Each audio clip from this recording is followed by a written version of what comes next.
امشب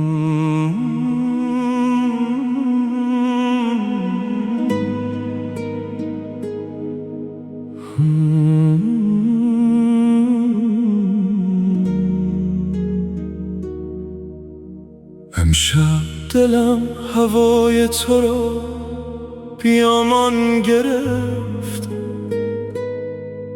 از هر طرف که رفتم مرا سوی تو کشید.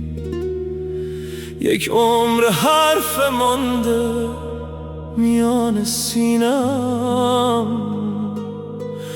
شاید امشب سکوت اجازه صدا کشید. یک جرأت بده تا بگویم آنچه پنهان مانده، بگذار دل سبک شود پیش از آن که دیر بماند.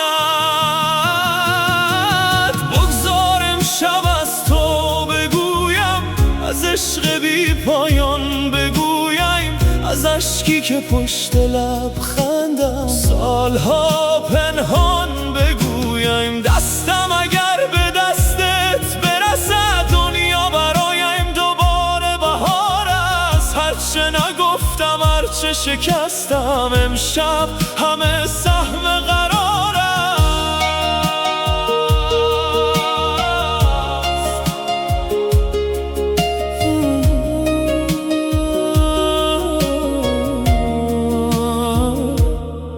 هر کوچه بوی خاطره ها را گرفته است، هر پنجره هنوز صدایت را می کشد.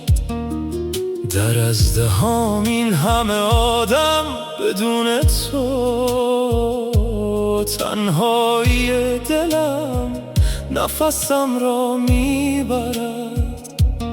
اگر بمانی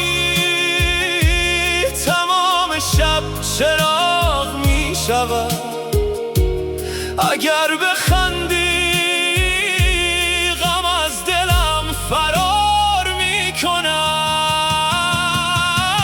بگذار امشب از تو بخوانم با آخرین نفس بمانم، شاید خدا دوباره بنویسد نام تو را کنار جانم. امشب اگر کنارم باشی دیگر چه آرزویی بماند. دنیا اگر تمام شود هم عشق تو